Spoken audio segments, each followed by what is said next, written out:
Welcome to Sisters of the Shadows, where mystery meets meaning. Together, we'll explore stories that spark curiosity and connection. Step into the circle, the shadows await. Welcome back, beautiful souls, to another night in the shadows. Tonight, we're stepping into a world that's been twisted, feared, misunderstood, and sensationalized for centuries. A world where spirits walk beside us, ancestors speak through dreams, and power flows through rhythm, ritual, and community. We're talking about voodoo, its origins, its truth, its legends, and the woman who became its most iconic figure. But before we dive in, let's set the tone. Take a breath, feel the air shift, because tonight's story isn't just history, it's alive. It's pulsing, it's watching, and as always, I'm here with my sisters. Hey y'all, I'm ready for this one. I've been waiting to talk about the Voodoo Queen herself. And I'm here too. I'm ready to get into the rituals, the myths, and the dark corners. Respectfully, of course. So grab your candles, your tea, your protection charms, whatever you need, because we're stepping into a world that deserves to be told right. So let's begin. And I wanted to start with what voodoo was. And so before we get into the legends and the rituals, we need to talk about what voodoo actually is and not the Hollywood version, not the horror movie version, but the real spiritual system. Voodoo is a blended religion born from West African spirituality, blended with Catholicism and indigenous traditions. It's a living, breathing practice centered on honoring ancestors, connecting with spirits, healing, protection, community. It's not about the curses, the dolls, or the zombies. It's about survival, it's about identity, and about the power it faced in the oppression. I feel like most people only know the movie version with the dolls, the pins, and the evil priestess trope. Exactly, and that was intentional. Demonizing Black spirituality was a tool of control. But when you strip away the stereotypes, you find the system that is deeply beautiful and deeply human. So basically, voodoo is not what people think it is. Not even close. And so I wanted to ask you guys, what's the first image that pops in your mind when you hear the word voodoo? And where do you think it came from? I really think of protection, to be honest, from way, way back before you was even thought of. I think where it comes from, like enslavement, so I think of protection. That makes sense to me. And I think of just kind of a deep rooted culture that goes back far from our time. Right. And so to understand what voodoo is, we must go back, way back to a kingdom in West Africa. And this is where the foundation was initially built, where spirit possessions and speaking with ancestors, herbal medicine, drumming and dances and divination. When millions of Africans were enslaved and forced across the Atlantic, they carried these traditions with them in their memories, in their songs, and in their bones. But enslavers at the time banned African religions. So people had to adapt. They blended their spirits with Catholic saints to hide their worship. And so when they blended these saints, their spirits, like Papa Legba, became Saint Peter, and the spirits got to live on. That's resistance and that's survival. Exactly. And it wasn't just survival at the time, it was political too. There was a spiritual gathering which was led to believe to spark the first successful slave revolt in the world. So it was strong. Wow. That's powerful. No wonder people feared it. So, do you guys think blending of religions was an act of survival, rebellion, or a bit of both? I would definitely say it's a good mix of both for very good reasons. Yeah, I think it's definitely a bit of both, in my opinion. I feel like we kind of need to talk about what Louisiana's voodoo ended up as, because we're talking more about what happened in Haiti. So let's see what Louisiana has going on. Let's bring it closer to home because I'm a Southerner. Louisiana voodoo evolved differently from Haitian voodoo because of French and Spanish colonial rule, Catholic influence, Creole culture, indigenous healing practices, the Mississippi River environment.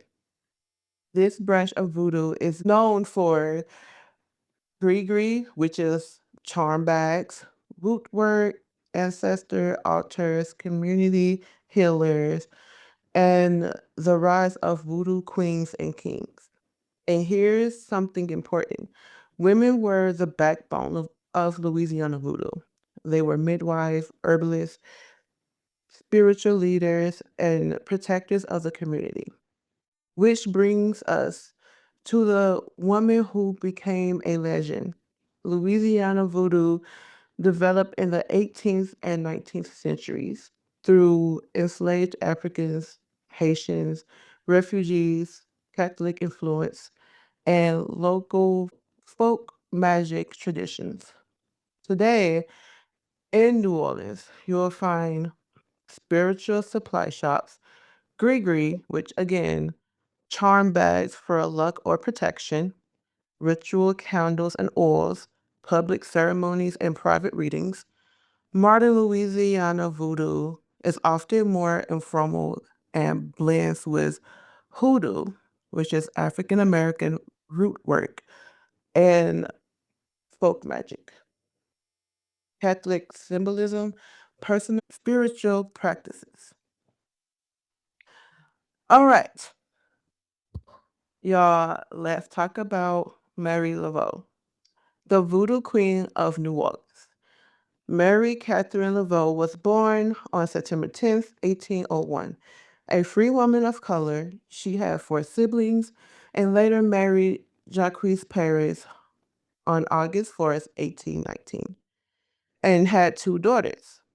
She worked as a hairdresser for wealthy white families, which gave her access to all the gossip secrets and power dynamics of the city. But she was more than a stylist. She blended Catholic imagery with African spiritual practices. She held ceremonies in Congo Square and at Lake Pontchartrain. She helped the sick during yellow fever outbreaks. She mediated disputes. She protected the vulnerable. People believe that Mary Laveau possessed abilities that blurred the line between faith, folklore, and fear. In a city like 19th century, New Orleans, or illness, poverty, and superstition intertwined, her reputation grew quickly. Those who visit her didn't just see a woman performing rituals. They saw someone who seemed to know things no one had told her. She was also known as a healer at a time when medical care was limited and often dangerous. Mary reported used herbs, roots, prayer, and ritual baths to treat fevers, affections, and spiritual afflictions. Many believe she cured illnesses that doctors could not, whether through traditional urban knowledge, placebo effect, or spiritual comfort. People walked away convinced she had saved them. When it came to removing curses, Mary's name carried serious weight.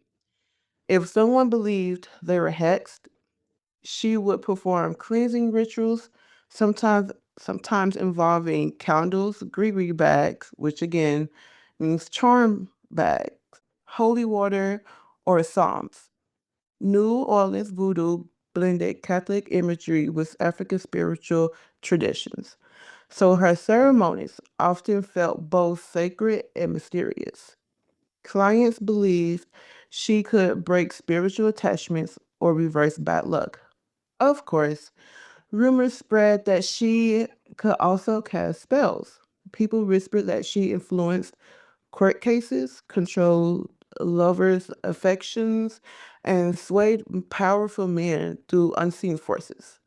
Some feared crossing her, believing she could send misfortune to anyone who disrespect her authority.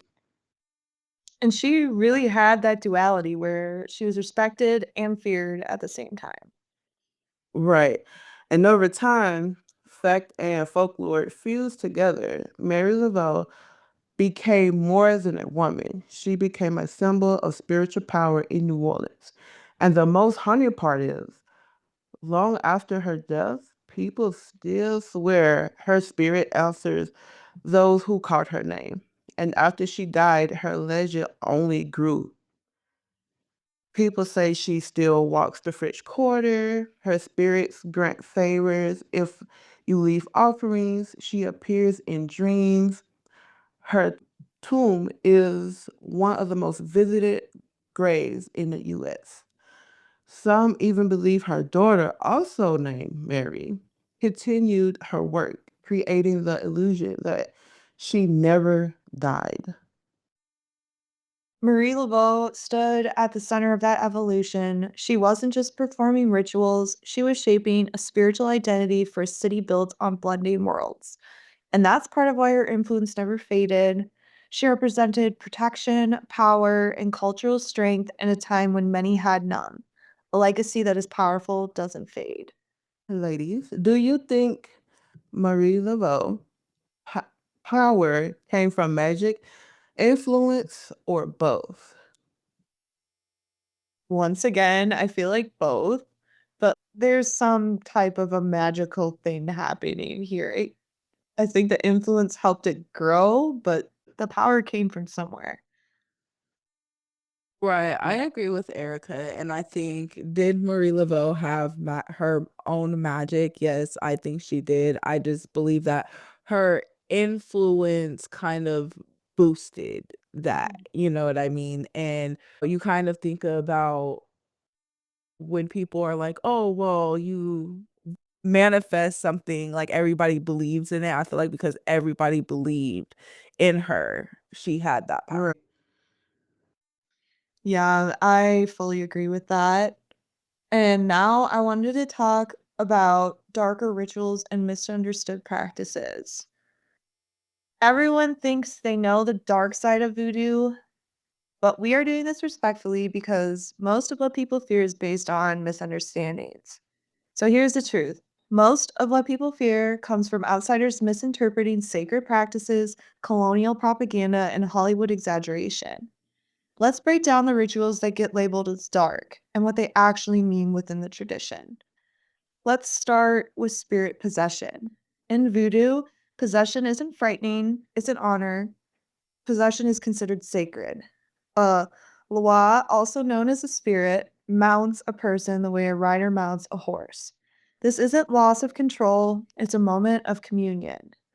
During possession, the spirit may give advice, offer healing, warn the community, deliver blessings, or correct harmful behavior.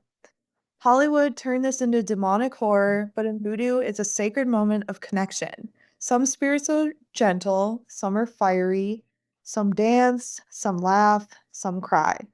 Each one has a personality, a rhythm, and a presence.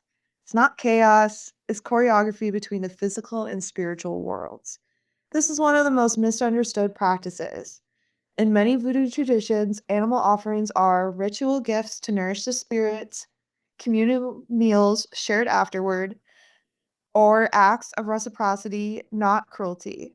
The animal is treated with respect, its life is honored, and its sacrifice is part of a cycle of giving and receiving. This is no different from ancient Greece, Jewish, or indigenous traditions, but voodoo was demonized because it was practiced by enslaved Africans. The act is not about blood, it's about feeding the spirits that feed the community. Now, the zombie. The Haitian zombie is not the flesh eating monster we see in the movies, it's a metaphor for enslavement of a person stripped of agency. It's a symbol of colonial trauma. And yes, there are gree used for harm, but historically, these were justice rituals used against abusers, oppressors, and violent individuals. Wow, that's a lot to take in. And some Haitian communities believe that the worst fate wasn't death, it was becoming a zombie, trapped in labor forever. Hollywood turned it into gore, but the original meaning is psychological, political, and deeply human. So basically, the quote unquote dark stuff is mostly misinterpreted. Exactly. And fear sells while nuance really doesn't. So, question for y'all, why do you think Western culture fixates on the dark side of voodoo instead of the healing side? I think because humans have a morbid fascination. And so is it better to accept zombies eating each other, or is it like, oh, well, he's just kind of a slave to labor? It's not really as morbid or gruesome or gritty. And I think that's really where the West kind of takes these things. Like everything that comes westward has to be gritty and morbid and, gross for people to really want to be like, oh, yeah, I see that now. I agree, and I feel like some people just don't understand something. They just misinterpreted it and then like, oh, it's dark or it's evil. I'm like, no, you just don't understand it. And that's why, they got the perspective that they think about it. Right. I totally agree with that. And Hollywood fixated on these misinterpreted symbols. So, why don't we clarify the actual meanings? Raya, what one interesting symbol did you find that has had its meaning changed? I would have to say blood. Blood represents life force, vi- vitality, and spiritual exchange, not violence. Erica, what about you? I would have to say bones. These symbolize ancestry, memory, and the continuity of life. And how about you, Jada? For me, I found the one that was most interesting was dolls because they're originally healing tools used for focus intention, sending blessings, or protecting loved ones. Pins weren't for harm, they were for directing energy. And so the voodoo doll stereotype is one of the biggest distortions in pop culture. Wow. All right, let's talk about cultural impact. Speaking of culture, voodoo has shaped music, art, dance, storytelling, and community life for centuries. But pop culture hasn't always been kind. We saw voodoo in American Horror Story, Princess and the Frog, other horror movies, New Orleans tourism, but most portrayals are inaccurate. Meanwhile, real practitioners today are working to preserve traditions, correct stereotypes, and keep the spiritual lineage alive. Voodoo isn't a relic, it's a living tradition, a cultural heartbeat.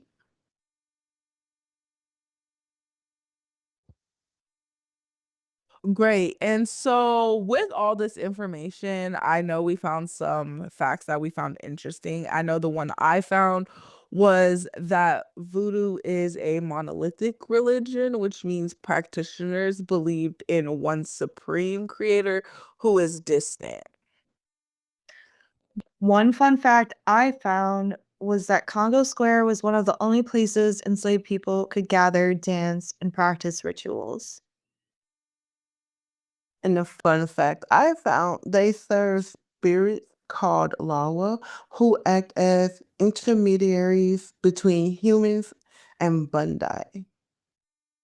Also, the word voodoo comes from the Fon word vodun, which means spirit. And another one that I found was Haitian voodoo is a recognized religion in Haiti and is practiced by millions worldwide. Wow, that's really cool. It is. It blends West African spirituality with Roman Catholic elements, saints, candles, prayer structures. The ceremonies involve drumming, singing, dancing, and spirit possession. And ancestors' figurations is central. Wow, so those were really great facts that we found. And so tonight we walked through the history, the myth, the resistance, and the legend. We honored the traditions that had been misunderstood for way too long, and we gave space to the spirits, the ancestors, and the people who kept these practices alive through unimaginable hardships. Voodoo isn't darkness, it's a survival, it's identity, it's community, and it's power. So thank you for stepping into the shadows with us tonight. And remember, not everything that's been demonized is dangerous. And not everything that's sacred looks the way you expect. So we'll see you next time, sisters, and stay safe, stay curious, and stay in the shadows. You've been listening to Sisters of the Shadows. Share this episode, follow us on TikTok, X, and Instagram, and keep the light close until next time.